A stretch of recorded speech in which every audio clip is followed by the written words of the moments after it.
aí, gente, tudo bem? Sejam bem-vindos a mais um vídeo nesse canal. E esse vídeo aqui é um devocional.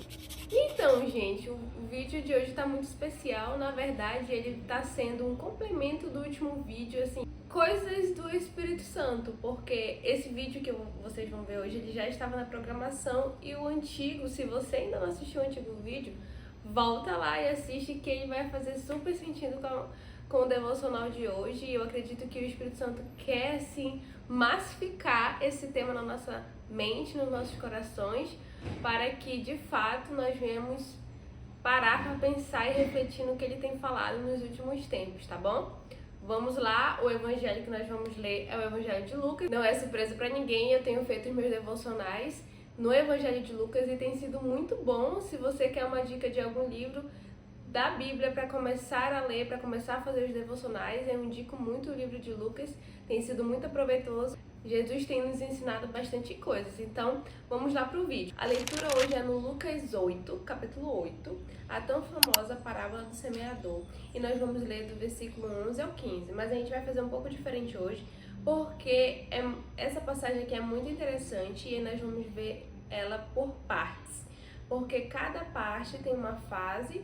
E vai ficar bem legal o entendimento da gente se a gente fizer dessa maneira, tá bom? Então, abre a tua Bíblia aí em Lucas 8. Se tu quiseres um papel aí pra anotar também vai ser bem legal, porque eu acredito que vale a pena ali você dar uma ênfase no devocional de hoje, tá bom?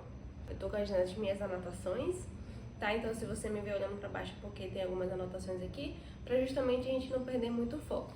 Lucas 8, versículo 11. Este é o significado da parábola. A semente é a palavra de Deus. Toda vez que a gente se referir à palavra semente, que nós falamos semente, ela está se referindo à palavra de Deus. Aqui já fala, a semente é a palavra de Deus. A palavra de Deus. Tá ok? Até aí tudo certo. Versículo 12. As que caíram à beira do caminho são as que ouvem, então vem o diabo e tira as palavras do seu coração para que não creiam e não sejam salvos. No versículo 12 a gente está falando de quem? A semente que caiu à beira do caminho. Aqui essa semente ela caiu, você imagina o caminho, ela caiu à beira do caminho. Como nós podemos interpretar nos dias atuais? Assim, o inimigo não precisa de muito para tirar a gente do foco. Ele só precisa que a nossa mente esteja totalmente distraída com as coisas deste mundo. Ou seja, que a nossa mente esteja cheia de sempre muitas informações, muitos pensamentos, muitas ideias. E que aí, nessa mente, ela não tem espaço para a palavra de Deus. Então o inimigo vem e rouba essa mensagem, tira. E essa pessoa, ela não é salva. E então a gente pode levar isso muito para o lado da distração, em que a palavra do Senhor, ela não tem lugar para estar na nossa mente, porque a nossa mente está totalmente cheia. E a gente sabe que para a gente ouvir a voz do Senhor, nós precisamos muitas vezes desacelerar, ficar no silêncio, que é onde o Senhor fala aos nossos corações. Então, qual é a forma da gente lidar com essa semente que cai à beira do caminho? Qual é a forma prática para solucionar isso? Limites. Colocando limites. Colocando limites no teu tempo de uso de tela, nas tuas redes sociais, nos teus entretenimentos, tudo aquilo que tem te distraído nos dias atuais. Então eu te pergunto, como está o seu coração? Bora lá continuar no versículo 13. As que caíram sob as pedras são os que recebem a palavra com alegria quando a ouvem, mas não têm raiz. Creem durante algum tempo, mas desistem na hora da provação. No versículo 13 tem a semente que caiu sobre as pedras. O que isso significa? Isso significa que aqui nesse momento você ouviu a palavra, a semente até entrou na sua mente, encontrou um lugar, mas ela não criou raízes. Então, quando veio as provações, os dias maus, você se desestabilizou e desistiu da palavra. E por que isso acontece? Isso acontece quando a palavra do Senhor, a gente recebe a palavra do Senhor e a gente não cria raízes nela, a gente não amadurece nela, a gente não medita nela. Então, como que eu faço de forma prática para criar raízes? Para que meu coração tenha a mudança da palavra do Senhor? Meditando nela. Essa é a forma prática da gente lidar com essa situação, para que quando vier os dias maus a gente não venha se desestabilizar. Acontecer algum dia e você vier na sua mente versículos que te ajudem a passar, te dê suporte para passar naquele momento entende? Versículos que falam sobre o medo quando você estiver com medo, sobre a angústia quando você estiver angustiado, sobre todas as coisas cooperarem para o bem quando os dias estiverem difíceis, sabe? Versículos ali que te dê suporte. Então, quando vier os dias maus, você não vai se deixar levar por ele, porque você está criando raízes. E você cria raízes meditando na palavra do Senhor.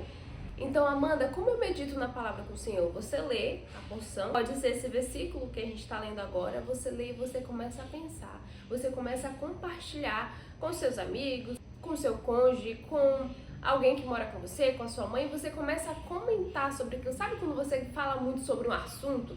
Aquilo fica dentro da sua cabeça, você às vezes até sonha de tanto que você falou. Isso é meditar na palavra. Quando o salmista fala, medito na tua lei de dia e de noite, é isso que ele estava dizendo, que ele ficava pensando nas palavras do Senhor. No seu dia, compartilhava e aquilo entrava dentro dele e ia encontrando um lugar e ia enraizando. Então eu te pergunto, como está o seu coração? Vamos lá continuar. Versículo 14. As que caíram entre os espinhos são as que ouvem, mas ao seguir o seu caminho são sufocados pelas preocupações, pelas riquezas e pelos prazeres desta vida e não amadurecem. Eu queria dar ênfase nessa parte que ele fala, e não amadurecem. Nessa fase aqui, a pessoa até quer a Deus, ela até quer a palavra do Senhor, ela tá ali buscando, ela tá ali na igreja, ela até medita às vezes na palavra do Senhor, ela tem, sabe, esse anseio, esse desejo, mas sabe o que tá faltando para essa pessoa? Renúncia. Porque ela quer a Deus, mas ela também quer as riquezas. Ela quer a Deus, mas ela também quer os prazeres e os desejos, sabe? E é nesse ponto que a gente tem um grande problema, porque Deus, ele não tem um problema com frio ou com quente, o problema dele tá com o morno, com aquele que acha que tá tudo bem, sendo que não tá, porque ele não se coça ali para melhorar. A Bíblia fala que Deus está a ponto de vomitar aquele que tá morno. Então, isso aqui é muito importante. Muitos cristãos, muitas das vezes a gente para nesse estágio aqui. Quando a gente aceitou a Cristo, já está um tempo caminhando, e aí a gente vai levando as coisas um pouco com religiosidade, vai fazendo aquilo, e não vai percebendo o quanto que a gente já tá morno. Essa é a verdade, tá morno. Porque as coisas começam a ficar um pouco misturadas. A pessoa não sabe se ela tá no mundo, se ela tá na igreja, se ela renuncia a isso aqui, que não tá fazendo com que ela cresça espiritualmente, com que ela evolua, porque ela dá um pouquinho aqui, quer um pouco de Deus aqui, mas também quer um pouquinho ali, entende? Então nessa fase a pessoa, ela precisa se decidir. Então aqui exige uma renúncia e uma decisão. Então eu te pergunto, como está o seu coração? Então vamos lá, vamos continuar. Versículo 15. Mas os que caíram em boa terra são os que, em coração bom e generoso, ouvem a palavra e retêm e dão fruto com perseverança. Aqui nesse estágio, a semente ela caiu numa terra boa. Vocês podem ver que a semente caiu em várias fases, né? Ela caiu no início à beira do caminho, que são as gerações, e depois ela caiu também sobre as pedras, que são quando ela não cria raiz. E depois a semente caiu entre os espinhos, onde ali a semente até tem raiz, mas não tem a renúncia. E aqui está a semente que caiu em uma terra boa. E aqui ela começa a dar frutos. E quais são esses frutos? Se parecer mais com Cristo. Aqui, nesse estágio, a pessoa tem a Deus, ela quer a Deus, ela ama a palavra de Deus, a palavra tem raiz dentro dela, não é qualquer coisa que destabiliza essa pessoa, ela está bem enraizada. E eu acho muito interessante isso aqui, porque assim, se você for parar para pensar, como que as árvores crescem? Como que a árvore não cai quando tem uma grande tempestade ou uma chuva muito forte? Por quê? Virei mãe de plantas recentemente, mas assim, você pega a plantinha muito pequenininha e o importante naquele momento é a planta criar raiz. E a árvore, ela cresce para baixo, ela cria raiz. A raiz dela cresce. E nesse estágio ninguém vê. Ninguém vê muita mudança, ninguém vê muito crescimento, mas ela está criando raiz. E então ela começa a crescer. E a determinado tempo, quando ela está numa determinada altura, num determinado tamanho, ela começa a gerar frutos. Ela começa a dar frutos. Então, se você está em Cristo, se você está bem alicerçado em Cristo, você vai dar frutos. E esses frutos vão ser parecidos com Cristo. E esses frutos vão apontar para o Pai. Esses frutos vão glorificar ao Pai. Então eu te pergunto, como está o seu coração? E é isso, gente. Esse foi o devocional de hoje. Esse devocional, ele é muito legal, ele é muito importante. Pra gente mesmo, não só pra quem é novo convertido, pra quem chegou agora, mas pra gente realmente fazer uma autoanálise de como que tá o nosso termômetro diante do Senhor, como que nós estamos agindo. Esse é o objetivo do devocional de hoje. Eu espero muito que esse vídeo abençoe sua vida, compartilhe com mais amigos para que você possa abençoar a vida dessa pessoa e o YouTube também entender que esse vídeo é relevante, que o conteúdo daqui é bom. Isso me ajuda muito a continuar aqui e trazendo mais vídeos de qualidade para vocês. E é isso, gente, que Deus abençoe vocês. Um beijo, tchau!